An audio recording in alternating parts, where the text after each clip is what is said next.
You are now listening to the podcast for geeks and the stuff they love, where each week we'll talk about everything from anime to movies, games, and prop collecting with the people who create and love it.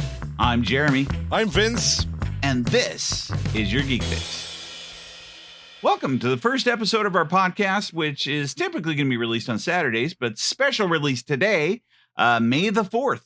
Do you know what the significance of May the 4th is, Vince? Yeah, I believe it's Star Wars related. It is Star Wars related. It is the birthday of the first Star Wars, 1977. May the 4th, 1977. All right. What was your first Star Wars experience? I went to Disneyland Paris with my parents and family a while back, around 93. And I didn't know anything about Star Wars. I never knew about it. I was still a small kid, like I believe I was 5 or 8 or something. And then we entered Star Tours, which is like the main attraction for Star Wars. And I just saw these robots in real life. I saw R2-D2. I went into the simulator. It was my first experience with Star Wars, being immersed into the Star Wars world, actually. And after that, I just was like, I was amazed. I wanted to know more about it. And then my parents decided to record the movies from video. From the TV, and we watched them together, so we didn't get any spoilers. We got a very clean experience. What was the first Star Wars that you watched? It was A New Hope. But was it? Okay. Yeah. Perfect. Yeah. Okay. But how do you say it? The whole beginning in the 10 to 5, like with Darth Vader, was cut off because we forgot to press record. So for me, for me, Star Wars always started at Tatooine with the droids. So that's actually not a bad way to start the show. Now to think about it, there's a little bit of mystery, some dark space that way. That's pretty good. And then when we got the special editions, then we found out there was a whole chapter before that. Actually, yeah. Well, you missed the intro of all the blue text and stuff like that. I remember I was 3 years old. I think I might have been 4 actually at that point because my birthday's in May, and we went to the theater to see the very first movie when it came out, and it was in the classic first thing I can remember, the first movie I can remember, the first theater I actually remember. And it was one of those classic theaters on the corner with a big kiosk around the top. You bought the tickets outside and things. And the thing I remember most about that intro was, of course, the way that he starts it with the bong, the big loud music starting off and then all the text rolling and things like that. That stands out even now inside of my head of that introduction. And I got to meet the droids. Technically, my first experience around that age was, of course, they had people who were doing promotional stuff. So they had people in costumes, and we went to some park where we lived, where we were supposed to be able to meet C-3PO and R2-D2, but the R2-D2 was like the same size as C-3PO, like the same height. Wow. and I asked my parents, I was like, he seems really big. I don't think that's really him. And they said, no, that's movie magic. Like, that's how they film him. And then they just shrink it down, And for years, I told my friends, did you know that the way that they made this is they just like the Hobbits, had them full size. Yeah. It's shrinking down later. Yeah. There you go. Yeah. No, that was my first experience. When you went on the Star Tours ride, was this the Star Tours that had the original robot that was like the flathead with the okay. Yeah. I got you. They've upgraded it since, and now it's C-3PO that flies you around and through that experience stuff. But okay, very cool. Yeah. So have you been to Disney since? I actually got engaged in Disney World in America. You did? Yeah. No, it's really? a while back. The Florida one? Yeah, the Florida one. Okay. All right. So was this pre, I would guess pre the Galaxy's Edge era? Yeah. Okay. It was just after the Star Tours update. So I did get in there multiple times. So back in, I think it was 2008. I believe. And I'm from Europe, so the exchange rate for the dollar was so low that it was actually cheaper to go to the US than to go to Disneyland Paris. And my friend said, well, why not just propose then to your wife and see what you can do? So half a year prior, I got together with some wedding planners and actually arranged the whole ordeal in the Cinderella's castle. We had a glass slipper made and engraved. In which there, what? No. Yes. I went like a real glass. Yeah, real glass. Like actually, really. Yeah. Later we saw the actual artist who made these things.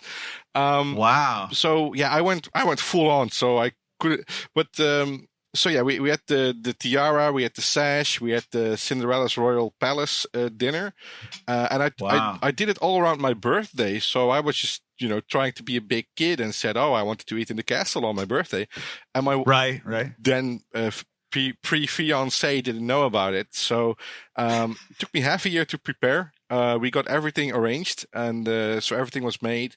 And then, we went there. First day was just a normal day. We went to see the Magic Kingdom, and then on the second day, which was my birthday, then we went also totally normal day. I think we went to Animal Kingdom, and then we went back to the castle, and then my wife. Now she's my wife. She kept saying, "Oh no, it's his birthday. It's his birthday. Don't pay attention to me." And she got a sash and a tiara and a little magic wand, and then the princesses came up also to take her away and have a photo shoot and everything. And then of course the ring came in on a glass slipper. And I proposed to her. Wow. Wow. So so you didn't put the glass slipper on her? No, it's small. It's not life. I was gonna say, it seems dangerous. Yes. Very much so. But the fun thing was end badly. but the Disney parks they celebrate Christmas for like a month or so. So I felt it was pretty in my place to celebrate both my birthday and our engagement for the rest of the week. So you get these buttons when you come in the park first, and we put them on our backpacks. But we also had just engaged and birthday, which basically meant that we got fast passes to everything and didn't have to wait the entire week. Oh, that's great. Yeah. So wow. I've probably seen all of the Star Tours now that were in there. All the cinematics. I've seen them twice, I guess. Wow. Yeah. So are you thinking about going back to check out Galaxy's Edge and things like that? Yeah, I heard mixed things about it. Some people were really disappointed. Some people were really, I mean, the stuff that's in there is really amazing, like especially the branding and the theming. Mm-hmm. So I would love to go there. Although I did, I had the luck of getting a son a couple of years ago. Yeah. And he's now almost I remember 2. that. Yeah, so he's still a bit too young to actually go intercontinental and go there. So we've known each other for about 2 years then. Yeah. A little over that. Oh, wow. Okay. That's pretty good. We actually went this year to Galaxy's Edge. Right. I wanted to go for a while, but the issue is I also heard, the mixed reviews that I've heard has been number one, the crowd size, because there's also limits on how many people they put through some of the rides. Okay. And so like Smuggler's Run and things like that. And so for that reason, a lot of people would, they went to the expense of going on this trip, and then they'd get there and you had to, in the morning, you have to get on your phone and basically reserve your spot in order to be able to get on the ride. And maybe even then, maybe it's not guaranteed because some of these rides shut down a lot too. And so there's been those issues as far as crowd size and things like that, which COVID didn't help. And then the other piece that I've been told about is that people getting there and having issues with whatever it is that they pre-reserved. So I figured out the trick to be able to go and do the Galaxy's Edge thing and do it really well is you go the day after. Here in the US, we have a holiday for Martin Luther King's birthday. Okay, yeah. And so Martin Luther King's birthday, for whether you're in Florida or if you're in the California locations, both of them they give discounts to the residents of that state. So even though it's not like a huge holiday where a lot of people come in from out of state, because most people have just been there for Christmas. All right. Yeah. At that point. And so, but people in the state, they will go on Martin Luther King's birthday. And then the day after that is the deadest days of the year. And so we went out there the day before. Actually, we showed up on Martin Luther King Day. And I got to say this too. Our flights round trip were $40. Oh, wow. To get there. So, because I have a kind of a large family. And so we got there and literally you just walk right in. We went right up to every ride. We rode every ride in Galaxy's Edge more than once. Oh, nice. In fact, multiple times. Like Smuggler's Run that people have a hard time getting into. We rode it at least 4 or 5 times. Nice. We did, I mean, all the really good rides we did multiple times. And it was no problem whatsoever. It was the best. We actually did stuff so much that the kids at the end of the day were like, can we go back to the hotel now? Like they were bored with it. Wow. So, I mean, we blew it out. And then the other thing that was interesting is, they have all these live performances. Mm-hmm. So there's supposed to be Kylo Ren that comes out, and then you have some stormtroopers and things, and they come out and do a whole dialogue with people that are standing on the street. And a really big R2-D2. Yeah, and a really big R2-D2. But they're up there, and they typically plan on an audience, but the streets were empty. Oh.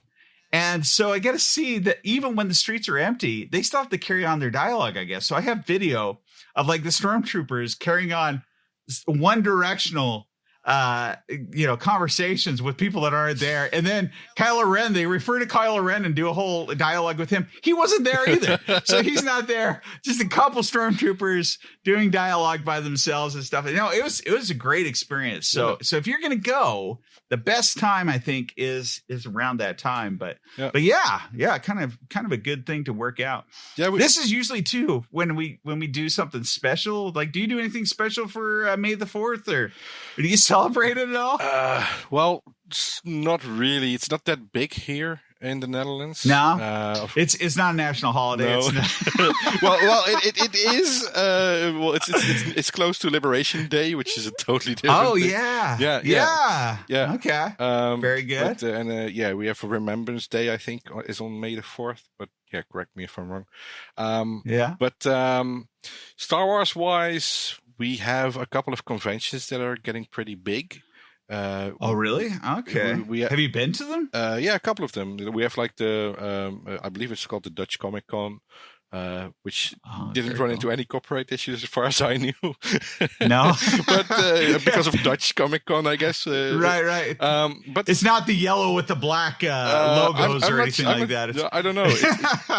They use the name quite profoundly, so might be that they just branched out, or some guys being really really smart with their brand. Right. Probably pretty safe. Yeah, pretty safe. They're doing it for a while now. It's pretty fun. So it's mainly it's like a comic convention basically, but there aren't maybe the 501st will be doing something, the Dutch Garrison, I don't know, but there's nothing big happening really for Star Wars related stuff. And for me, basically every day is Star Wars related. So I can see you have an AT-AT, or we used to call them AT-ATs, but I know a lot of people these days don't like. Oh, I call them AT-ATs as well. Term. So do you? Yeah, right. Yeah, you got a big one back there. Yeah, it's the old Kenner one. I recently. Oh, is it? Yeah. Oh wow! Okay, yeah. I had one of those. It seems like didn't it have a neck that tended to kind of break down a little bit? It's a real. Is that the one with the rubber neck? That's not rubber, but it's pretty hard plastic. Oh, is it? Yeah, okay. So it can get brittle. Okay. Yeah. Well, that's pretty cool. Yeah, there was was a snipe on eBay. Oh, sorry. Sorry. Yeah, no, I did you? You got it on eBay? Yeah, for $60, which is really cheap. That is really cheap. That's pretty good. Yeah. I have the 3-foot Millennium Falcon. Oh wow! That got released. I don't know how long ago it was, about 10 or 15 years ago, and I bought it in parts because it was too expensive to buy all together that people had on eBay, and so I bought a lot of the pieces and then put it together. And my whole plan when I started the channel, the YouTube channel, my plan was that would be the first thing that we do.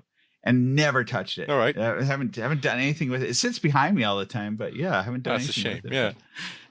Yeah. You know, another cool thing that did open recently, that also is kind of Galaxy's Edge related, is the Galactic Starcruiser. Have you heard much about that? Yeah, I heard a lot of negative stuff, actually. Did you? Yeah, I mean, I think I have a lot of grumpy people on Twitter. But really, like, I'm not. What sort of things have you heard most? Especially the price. Oh, well, yeah. It is expensive, but of course you're buying a little slice of Star Wars for yourself. Yeah. And then there are also, like, I believe there is a lightsaber you could get. Like a very intricately built one that looks pretty realistic, but it's only limited to, I believe, one person per session or one, something like that. Yeah. I've heard that part too. I've talked to a couple of people that have actually gone to kind of get their feel for it. And I agree. It's. I mean, what you're paying for is the experience, and you got to kind of keep that in mind. But it is pretty. I mean, they're looking at it and they're trying to treat it as if it is a cruise, like as if you're going on an actual cruise. Yeah. But I don't know if you've seen how much cruises are. They are not normally that much. You can go on a cruise for a pretty good price these days, for quite a number of days, more than 2 days. But at the same time, I mean, this is a 24-hour story that you're literally able to, if you're willing to be involved in it. And that's the big thing that they told me was the more involved you're willing to be and the more that you're willing to do, really and truly, you become a part of that story. As far as the price too, they did tell me that it's really based a lot on the room. So the more people you can fit into a room, the less that price becomes. Okay. And the more that you can kind of share in that. And so a couple of them, they actually went with some of their friends, and I think they had 4 to a room, and they felt like it was per person. It wasn't a bad price. And then they went all out. They stayed up all night. They did every single little piece that they could. The other thing that I heard is some of the thing that some people didn't like was the trying to use their own phone. So there is an app. You do have to use the app to participate in this whole thing. And they give you an iPhone if you're willing to take it. And it's no additional cost. It comes with the thing. But a lot of people want to use their own device. And the problem with that is, number one, it doesn't run the app very well. And then number two was that you can't video at the same time. Right. So if you want to take pictures and do video, you can do both. So most people that tried doing it on their own phone said they wish that they would have stuck with the device that they were given. And then the people that did use the actual device that they were given said it was much better. True, you have to carry around 2 devices to take pictures as well as doing things, but that it was a smooth experience because you need it both.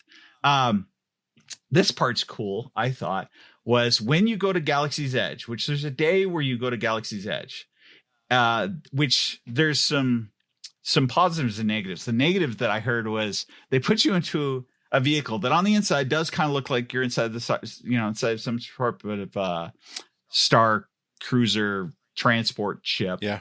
But it's just a truck that you're in, right? And and instead of like doing video and stuff like that, like they do with everything else to make it look like you're immersed, like you're actually in something, it's pretty obvious that you're inside of a truck, and then it backs up to Galaxy's Edge and it opens up. But when you get to Galaxy's Edge and you use the special device that they give you, so for example, when you go to Smuggler's Run, the scenario changes for you. Okay. To play into your storyline that's on Starcruiser. In fact, I heard that. So I now, having gone to the Galaxy's Edge and done the Smuggler's Run, you are kind of confused as to what exactly it is that you're doing and why you're transporting this stuff supposedly. Okay. And that apparently is a big key piece of the storyline to the hotel experience. Okay. And so when you get off, the phone will actually trigger a different video, and it tells you some slightly different things, and it plays into your storyline. So they said that was pretty neat. That sounds pretty cool. But I don't know. I mean, I don't know. Would you do it if you had the opportunity? Yeah. You were there anyways. I mean, would you shell over the I don't know what it is at this point. 4,000. It was a lot, I guess. It really depends. If I had the money to spend, definitely.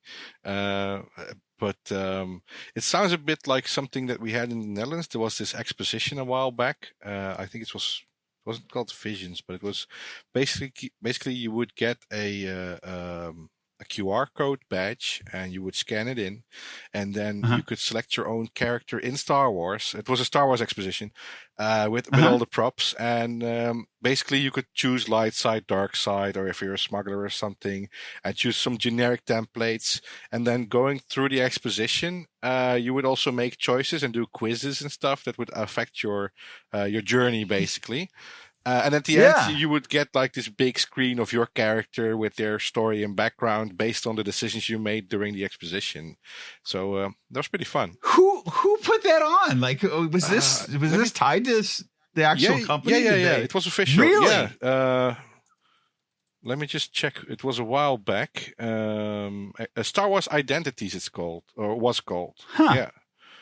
And it was pretty fun. Of course, it's a gimmick, but I guess they have upped the gimmick for that price point, I guess. Well, yeah. I hope so. It is a lot the same though. It sounds, that's exactly what it is. There's a lot of small games and interaction things you do on the phone, and it does build up a character. The thing that I'm impressed with that I think would cause me a headache or stress is all of these actors. So the storyline doesn't just always stay the same. It literally changes based on the people that they interact with there. So each time you go to dinner, for example, they come, the characters come around and they kind of pump you for information. Okay. And based on what you tell them, that also plays into the storyline, and they basically build it around that. So within the 2-day period, like they have to come up with all these decisions and the storylines and then also remember stuff. I don't know how they pull it off. It just seems like that would be the most stressful thing, every single night. Because not only is it live theater, but it's also, I mean, you're having to do all this stuff on the fly that I don't think you can't break character. Also, no. So I imagine they would just rush to the toilet and read their lines and just rush back. This is well, and there's so many tiny things that people thought were not important. Like one of the individuals that I know, what he said was there was one point where he went to use the restroom, came back from his room, and one of the characters was leaned up against one of the walls, like they were just waiting to go into their scene. All right, yeah. And so he thought it was basically, he thought that they kind of had left character and they're just hanging out and they're, just leaning up and waiting and stuff. And he goes up and talks to them. They have a short conversation, but it turns out later on, no, that was planned. This is all part of the story. It was good that he happened to come across him. Yeah. And then he ended up playing into the final story. So at the very, very end, there's a big thing that nobody will tell you anything about.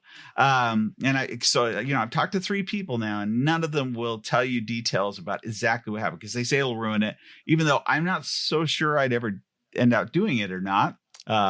Both of us, Vince and I, are happy to entertain being invited to do this if anyone out there is listening. Yep. But at the same time, I think wow. I mean, I don't know what exactly happens, but I do know that somehow it all gets wrapped together and then it's just kind of exposed to everyone. And it's a big aha moment for everyone. Some people cried. It was so big. So you're all clones. You have to go to battle now. Yeah. I think, oh man. Yeah. It sounds cool, but probably not something I'm going to be doing tomorrow, but yeah. Have you watched some of the, there's a lot of Star Wars shows that came out this year. So we've got, you had the Book of Boba Fett. Yep. And of course the carryover from the Mandalorian. You had Obi-Wan's coming out pretty soon. Yeah, looking forward. You got Clone Wars has kind of been re-released. Visions was pretty good. Did you get to see that? Yeah. I like that, but that was not expecting that. So if you're an anime fan, I think that was a pretty good experience, written and directed and animated by well-known anime artists and production groups. And then you had Bad Batch, which I haven't watched yet, so I'm can't really talk too much on that, but at the same time, there's more and more. They're really, really working hard to release everything they can underneath between Marvel and Star Wars kind of this year. But what did you think of after the Mandalorian last year with Luke showing up and things? What did you think of the Book of Boba Fett? It was a very different take on that I would think they would have taken. Of course, you have to fight against years and years of lore and established expectations, of course.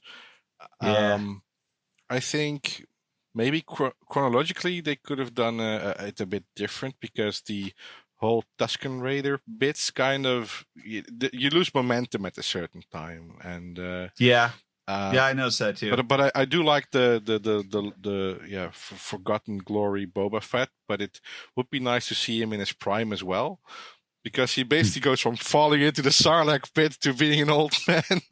Right, all of a sudden.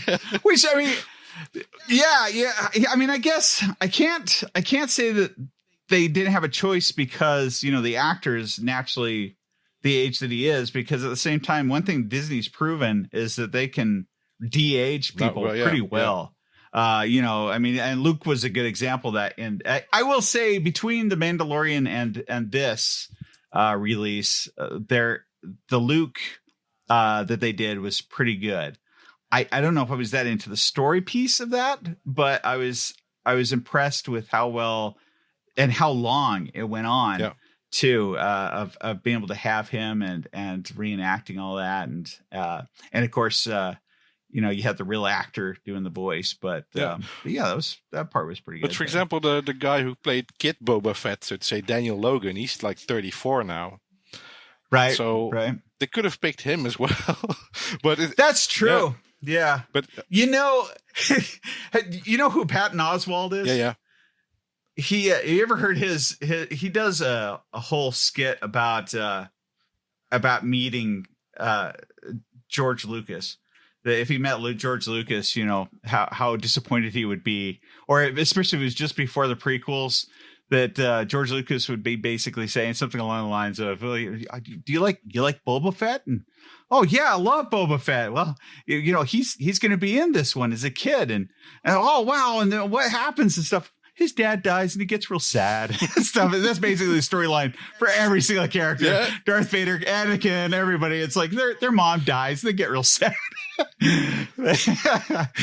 Anyway, yeah. I don't know. I'm interested to see where the movies and things go. Yeah.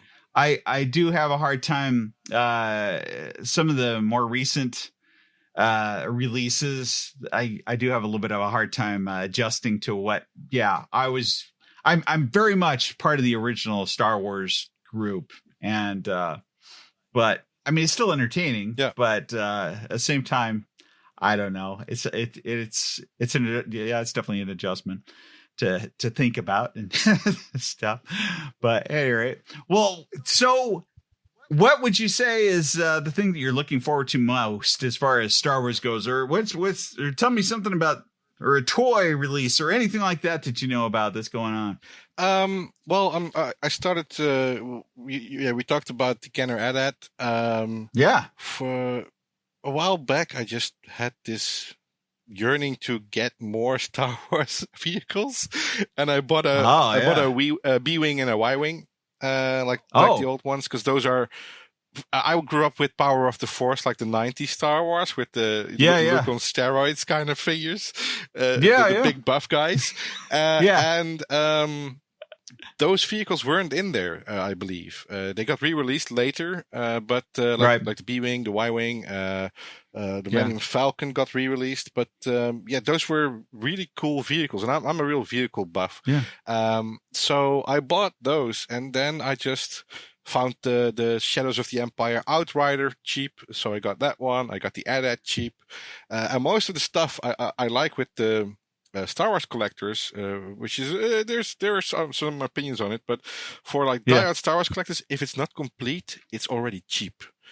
If something is broken or yellowed or the stickers are gone, it's super cheap. So I buy best they call it beaters, which are like beaten up toys. And Right. I always think that toys should be played with. So a well-played toy for me is worth as much as a complete in box mint Luke Skywalker or something on card. So I've been restoring a lot of these with 3D printed parts because I have multiple 3D printers.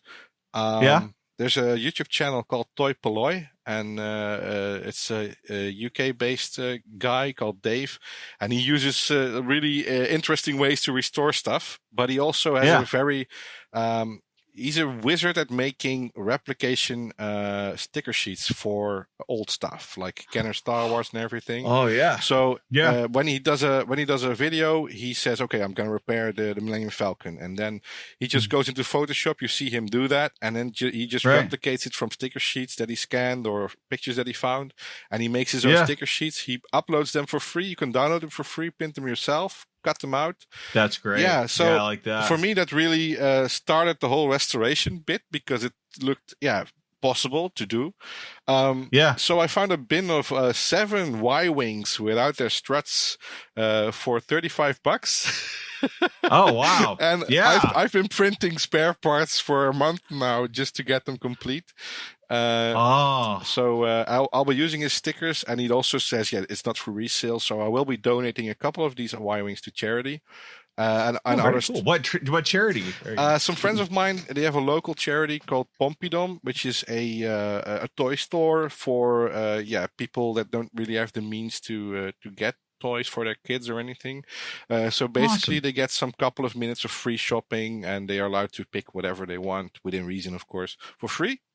So I think, especially with the Y-Wings, I'll probably put them on as a sort of lottery because, you don't want some people will just grab the 2 of them and they're gone, and I would rather have it go to some kid who really wants it than someone who's going to resell it on eBay or something. Well, but that's pretty cool. I like that. If you have more information about that, we'll maybe we can put it inside one of the descriptions or something. All right, Tell us a little bit about some of the things that people can check you out on. I'm mainly active on Twitter. I used to have a YouTube channel called Massive Damage or Massive DMG, which was Game Boy based. So the serial number for the Game Boy is DMG01. So it's a bit of a play on words. So I'm on Twitter. I think it's at MassiveDMG_ that you can find me on. And I'll basically share whatever I'm working on or whatever fun stuff I find online there. That's also the best way to contact me. And apart from that, I'm more of a doer and a viewer than actually creating content. Apart from this podcast now, then. But hey, that's awesome. Well, and then be sure and check us out also on YouTube at Your Geek Fix. Also our community page there for sharing any content that you might have. We're always happy to see things that you build out there, and also send us your questions because we're going to be answering questions on this podcast. So be sure and leave us a note there and check us out next week. Anything else you can think of? Sounds good. Okay, sounds good to me. This has been your Geek Fix.